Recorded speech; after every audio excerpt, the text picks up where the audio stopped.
Merci d'être avec nous ce matin. 1,1 million de manifestants hier selon le ministère de l'Intérieur. Vous en avez vu 2 millions selon votre syndicat, la CGT.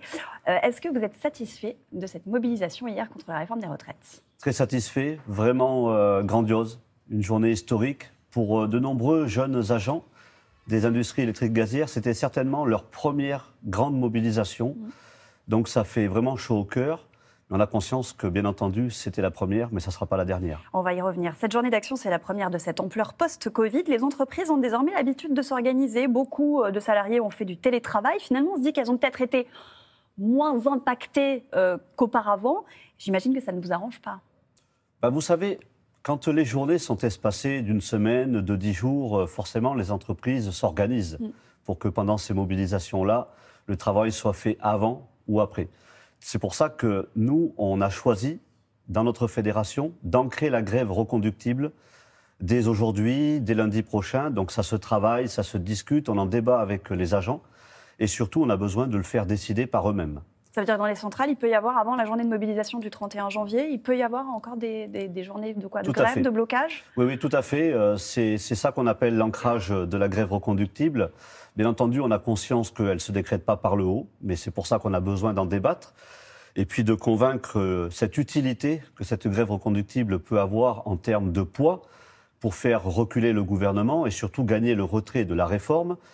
Ça, vous allez le décider quand de ces nouvelles... Nous, c'est déjà décidé avec mon syndicat. Ça veut dire que maintenant, à partir d'aujourd'hui, les militants vont aller sur le terrain, organiser des assemblées générales avec les agents. Et puis, je vous dis encore une fois, débattre et décider. C'est très important de faire vivre cette démocratie dans les entreprises. La grève des agents EDF a fait fortement chuter la production d'électricité, l'équivalent de 2 fois la consommation d'électricité de Paris hier dans la journée. Les baisses de production avaient commencé dès mercredi soir en Ardèche, en Isère, en Lozère. Est-ce que la situation est revenue à la normale aujourd'hui ? Oui, elle est revenue à la normale. Il faut savoir que quand on agit de cette manière sur notre outil de travail, en baissant la production d'électricité, ça a forcément des impacts. Et là, notamment, ce sont les échanges commerciaux qui n'ont pas pu se faire. Ça veut dire que pas d'échanges commerciaux, pas de vente d'électricité en dehors des frontières, donc pas de profit pour ceux qui, malheureusement, aujourd'hui, utilisent l'énergie comme un bien qui est un bien de première nécessité pour faire du profit. C'est regrettable, c'est pas une façon de se mobiliser, a indiqué le ministre du Travail, Olivier Dussopt. Que lui répondez-vous ? Je lui réponds qu'il est hors sol.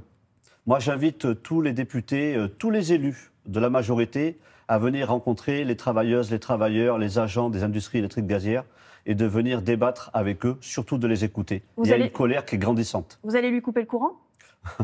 C'est le sujet phare de la semaine. Écoutez, ce qui est certain, c'est que je vais rappeler le cadre. Vous avez indiqué que vous alliez couper le courant des élus qui soutenaient cette... Vous savez, j'assume pleinement mes propos. Je me fais le porte-parole de la colère du terrain. Cette colère, elle est forte.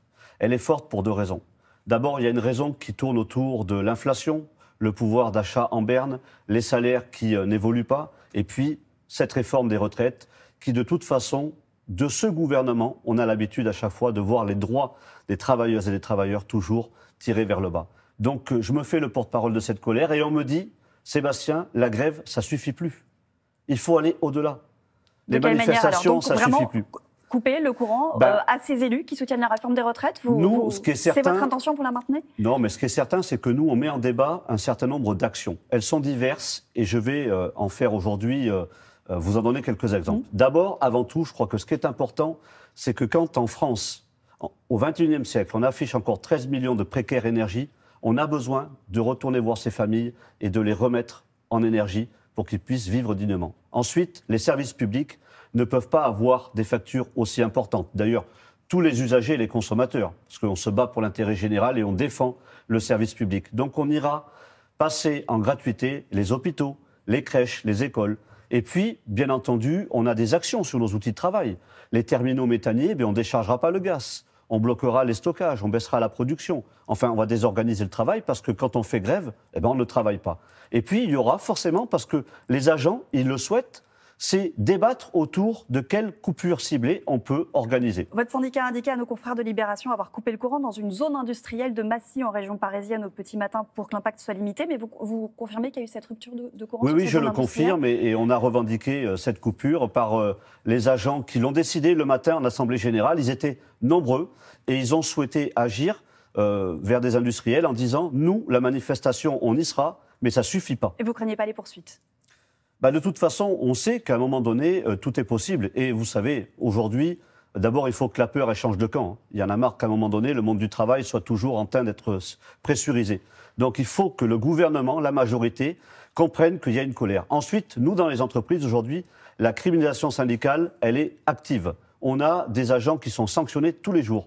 Donc il y en a aussi un peu ras-le-bol. Cette réforme des retraites, elle prévoit la suppression du régime spécial des industries électriques et gazières. Ça ne concernerait, si le texte est adopté, que les nouveaux entrants. Vous réclamez quoi au gouvernement aujourd'hui? On lui dit, on ne sera pas la génération qui va enterrer notre régime particulier, spécial de retraite. D'abord, pourquoi? Parce que dire que ça sera la prochaine génération qui payeront leurs cotisations pour le régime général, ça veut dire que ça sous-entend que le régime spécial et la caisse qui va gérer et qui gère aujourd'hui le régime spécial, va forcément être déséquilibré d'ici quelques années. Donc on va, dans 3 ans, 5 ans, nous dire il faut de nouveau réformer. Vous savez, notre régime, il est pionnier. C'est un exemple. D'abord, l'impôt ne contribue pas à l'équilibre de notre régime. C'est la cotisation des agents et des employeurs. Et puis, il est excédentaire. Il contribue à la solidarité. Il est adossé au régime général. Donc, solidarité pour le régime général et les autres régimes particuliers ou dits régimes spéciaux. Et puis enfin, on ne comprend pas que ce régime qui est équilibré, qui est pionnier, un exemple et qui contribue à la solidarité, pourquoi il est attaqué? On a un problème aujourd'hui dans nos industries, c'est qu'on n'arrive pas à embaucher. Mais depuis 1946, en fait, ce régime spécial, c'était aussi pour rendre attractifs nos métiers et faire venir des jeunes pour venir travailler. Et donc aujourd'hui, on a du mal à embaucher parce qu'il n'y a plus d'attractivité. On est en train de casser tous les droits que nous avons aujourd'hui par notre contrat de travail, qui est le statut national des personnels des industries électriques et gazières. Merci beaucoup, Merci à vous. Sébastien Monespilier, secrétaire général de la